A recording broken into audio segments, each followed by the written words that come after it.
Now we are going to start new block, that is F block element. These are also known as the inner transition element.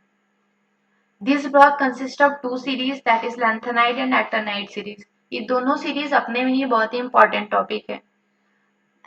Now start with the basic introductory part. The element in which the last electron enters in n-2f orbitals are called inner transition element or F block element. अगर elements की configuration करते वक्त last electron n-2f orbital में fill होते हैं तो उस case में उस एलिमेंट को आप इनर ट्रांजिशन एलिमेंट या फिर एफ ब्लॉक एलिमेंट्स में कैटेगराइज कर सकते हैं. अब बात करते हैं position in periodic table. Periodic table में एफ ब्लॉक एलिमेंट्स का पोजीशन कहाँ है, कहाँ पे इन्हें प्लेस किया गया है. तो F block elements consist of two series lanthanides and actinides. F block elements दो सीरीज कंसिस्ट करते हैं, एक तो लैंथेनाइड दूसरा एक्टिनाइड.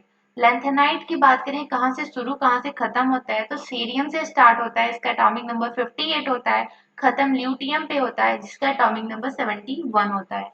एक्टिनाइड्स की बात करें तो ये स्टार्ट होता है ये थोरियम से, एंड थोरियम का एटॉमिक नंबर जो होता है ये होता है आपका 90, एंड ये खत्म होता है लेवेनेंसियम पे, एंड लेवेनेंसियम का जो एटॉमिक नंबर 103 होता है. These 28 elements are placed in third B group and placed separately in lower part of periodic table. यहाँ पे अगर एलिमेंट्स के काउंट करें तो यहाँ पे 14 एलिमेंट है, यहाँ पे 14 है. ओवरऑल कितने ब्लॉक के एलिमेंट हुए, 28 एलिमेंट हुए. पूरा का पूरा एफ ब्लॉक थर्ड ग्रुप से बिलोंग करता है.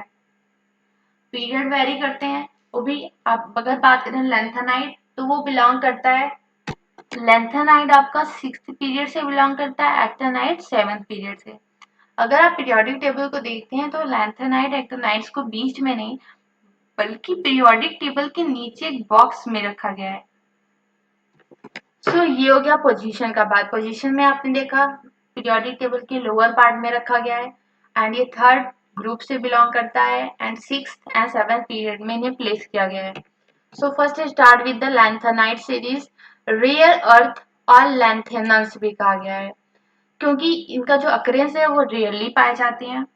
Lanthanides are reactive elements so do not found in free state in nature. Lanthanides reactive element हैं इसलिए ये freely या फिर free state में nature में नहीं पाए जाते हैं. Second is most important minerals for lighter lanthanides are monazite, cerides, orthite, and for heavier lanthanides gadolinite, xenotime.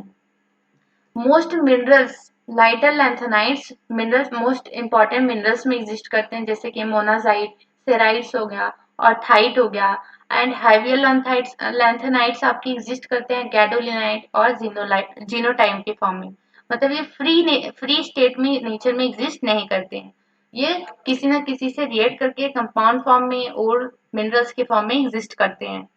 Properties important है लैंथेनाइड्स की, जैसे कि ये रिएक्टिव मेटल है. अभी लैंथेनाइड्स रिएक्टिव है कि नहीं अगर आप पढ़े ही नहीं रहेंगे तो आपको पता नहीं रहेगा.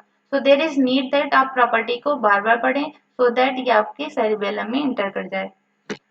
ना इलेक्ट्रॉनिक कॉन्फ़िगरेशन की बात करें तो लैंथेनाइड्स का इलेक्ट्रॉनिक कॉन्फ़िगरेशन होता है xenon 4f121 5s2 5 6p 5d021 6s2. ये आपका इलेक्ट्रॉनिक कॉन्फ़िगरेशन है लैंथेनाइड्स का. अब लैंथेनाइड्स जब आप स्टडी करते हैं तो एनसीईआरटी में लैंथेनम जो कि लैंथेनाइड्स नहीं है बट इसके साथ स्टडी किया गया है. अब स्टूडेंट्स को कंफ्यूजन वहीं पे होता है कि लैंथेनम लैंथेनाइड्स है कि नहीं, तो लैंथेनाइड्स नहीं है. लैंथेनाइड्स 14 ही होते हैं, वो आपके स्टार्ट होते हैं सीरियम से एंड इंड होते हैं आपका दैट इज ऑन ल्यूटेटियम. सी एटॉमिक नंबर स्टार्ट करते हैं cerium 58, then praseodymium, then neodymium, promethium, samarium, europium, gadolinium, terbium, dysprosium, holmium, erbium, thulium, ytterbium and lutetium. अब इन्हें याद करना थोड़ा मुश्किल हो जाता है तो एक निमोनिक है, उस निमोनिक के थ्रू आप याद कर सकते हैं. एंड ये निमोनिक ये है दैट सीरियम को आप कह सकते हैं सीने पर नदिया प्रेम की समाई यू गदगद तब दिल हुआ अरे तुम ये भी लूट लो. तो यहाँ पे सीने दैट में cerium, Per, that means praseodymium. Nadia, that means neodymium. Prem, that is promethium. Samai, that is samarium. U, that is europium. Gadgad, that means gadolinium. Tab, that means terbium. And Dil, that means dysprosium. Hua, that means holium. Are, that means erbium. Tum, that is thulium. Ye bhi, that is ytterbium. And Lutlo, that is lutetium. तो इस mnemonic के through आप याद कर सकते हैं, या फिर अगर आप डायरेक्टली याद कर सकते हैं तो दैट इज वेरी गुड. अगर आउटर कॉन्फ़िगरेशन एंड यहाँ पे इनका सैंपल भी याद रखें. कभी कभी सैंपल लाइक नियोडायनियम है तो समटाइम्स आप कंफ्यूज हो जाते हैं एनी, तो it is not right.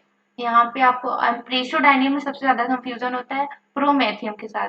Promethium sorry प्रेशोडायनियम and promethium में पीएम है बट प्रेशोडायनियम में पीआर है. दोनों शुरू पीआर से हुए हैं, इसलिए कंफ्यूजन बहुत ज्यादा है हो जाता है. इसलिए आपको यहाँ पे नीड है कि सिंबल्स भी याद रखें.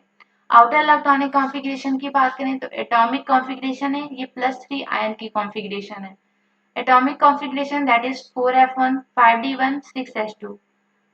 एंड प्रोमेथियम का है सॉरी प्रेसोडायनियम का है 4f3 6s2. नियोडायनियम का है 4f4 6s2. एंड प्रोमेथियम का है 4f5 6s2. सेमेरियम का है 4f6 6s2. यूरोपियम का है 4f7 6s2. गैडोलिनियम का है 4f7 6d1 6s2. टर्बियम का है 4f9 6s2. ये आपका एटॉमिक कॉन्फ़िगरेशन है. प्लस आयनिक के फॉर्म में की बात करें तो पहले तो यस से निकालो फिर डी से. निकाल दिए, एफ वाला बचा 4f1. 3 निकालना है इसलिए 2 यहाँ से निकालो, एक यहाँ से, तो 4f2 बचा. यहाँ पे भी 3 निकालेंगे 4f3 बचा.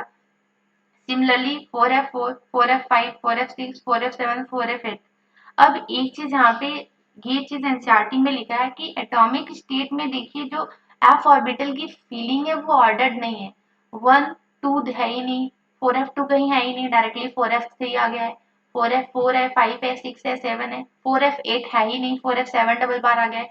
बट आयनिक कॉन्फ़िगरेशन की बात करें +3 तो यहाँ पे ऑर्डर्ड है. That is first 4f1 4f2 4f3 4f4 4f5 4f6 4f7 4f8 4f9 4f10 4f11 4f12 4f13 4f14. तो यहाँ पे ये ऑर्डर्ड आपको फीलिंग एफ ऑर्बिटल की दिख रही होगी. तो यहाँ से भी क्वेश्चन आता है. यहाँ पे भी कॉन्फ़िगरेशन दिया हुआ है. अभी कॉन्फ़िगरेशन में होता है क्या है, मेनली कॉन्फ़िगरेशन जो एनसीईआरटी के पैराग्राफ में निकाल के दिए हुए हैं उन कॉन्फ़िगरेशन का इंपॉर्टेंस है. लाइक गैडोलिनियम का निकाल के दिया हुआ है तो इस कॉन्फ़िगरेशन को आप डायरेक्टली याद रखें. जितने भी एनसीईआरटी में डायरेक्टली निकाल के दिए हैं उनको तो याद ही रखें. एंड इन सबको आप किसी भी ट्रिक से या फिर नहीं भी याद रख सकते हैं तो भी चलेगा, बट एनसीईआरटी में जो निकाल के रखे हैं उन्हें तो जरूर याद रखें. नेक्स्ट प्रॉपर्टी है that it is to be noted that filling of 4f orbital in the atom is not regular. Atomic configuration में आपने देखा कि 4f की फीलिंग रेगुलर नहीं है. A 5d electrons appears in the gadolinium 64 atomic number with an outer configuration is this. Gadolinium के configuration में आपने देखा कि वहां पे d ऑर्बिटल आ गया है और वहां पे 5d1 फिल हुआ है, बल्कि यहाँ पे कॉन्फ़िगरेशन 4f8 6s2 होना चाहिए. बट ऐसा ना हो कि ये कॉन्फ़िगरेशन है, तो इसलिए ये इम्पोर्टेंट हो जाता है कि स्पेशली याद रखें कहाँ पे डी की फीलिंग हुई है. लाइक यहाँ पे ल्यूटेशियम में हुई है एंड सेरियम में हुई है एंड गैडोलिनियम में हुई है. तो ये फीलिंग के थ्रू भी याद रखें कि कहाँ पे डी की फीलिंग हुई है, क्योंकि वहीं से क्वेश्चन प्रोबेबली आते ही हैं. अगर जहाँ पे फीलिंग नहीं है वहां के डायरेक्टली एटॉमिक नंबर से आप निकाल सकते हैं, बट जहाँ पे फीलिंग हो गई है वो एक्सेप्शनल है, वो आपको पता होना चाहिए. तो ये इजी हो गया रिमेम्बर करना. जहाँ पे डी की फीलिंग है ये याद रखें, जहाँ पे कंप्लीट फीलिंग ऑफ एफ है या फिर half feeling of F orbital है वो चीज रिमेम्बर रखें. और एनसीईआरटी के पैराग्राफ्स में जो कॉन्फ़िगरेशन है जैसे कि गैडोलिनियम का उसे भी याद रखें. एंड ये गैडोलिनियम का शायद कॉन्फ़िगरेशन प्रीवियस ईयर में आया हुआ भी है. This is because 4f and 6d electrons are at about same potential energy that the atoms have the tendency to retain the stable half filled configuration.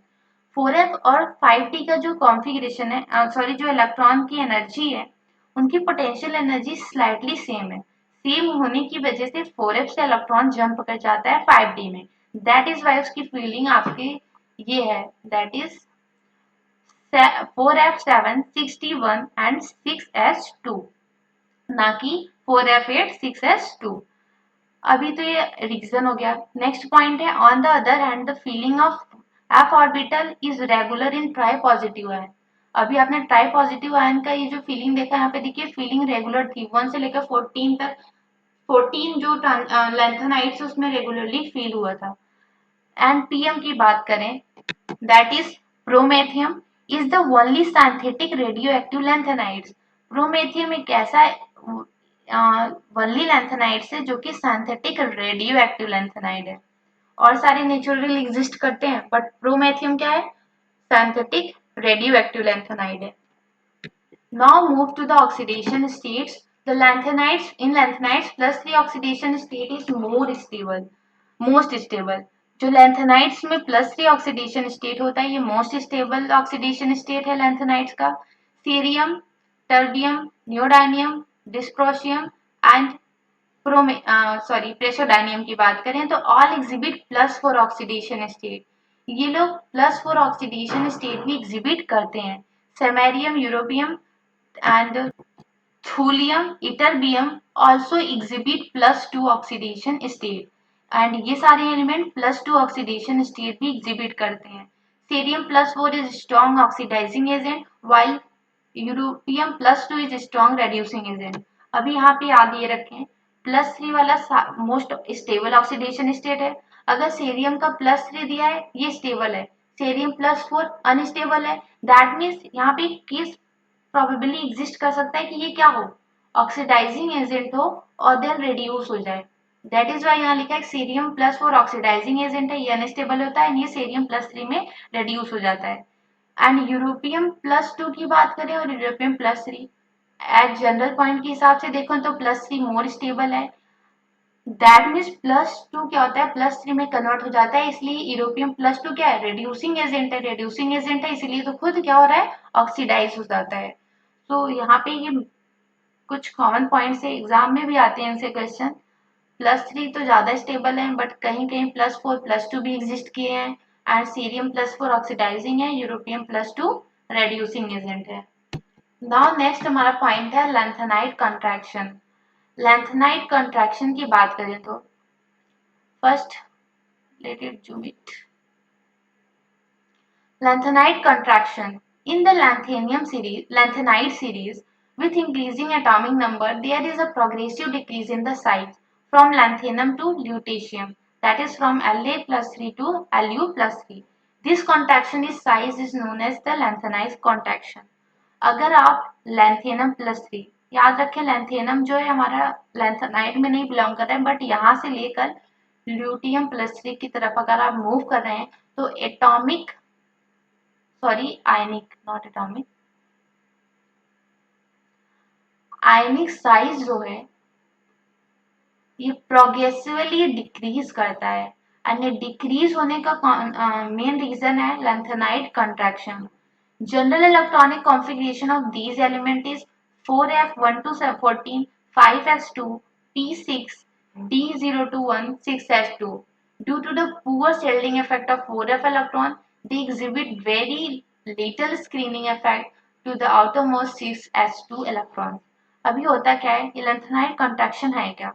अगर आप कॉन्फ़िगरेशन जनरल इलेक्ट्रॉनिक कॉन्फ़िगरेशन यहाँ पे देख रहे होंगे तो 4f फील हो रहा है, और आपने एटॉमिक चैप्टर में एक पॉइंट देखा होगा that 4f orbitals shielding effect अच्छी नहीं शो करते हैं, मतलब ये गुड शिल्डिंग नहीं करते हैं। एंड गुड शिल्डिंग नहीं शो करने की वजह से जैसे जैसे जो इलेक्ट्रॉन्स f में ही फील होते जा रहे हैं तो शिल्डिंग इफेक्ट जो वो तो डिक्रीज होता जा रहा है।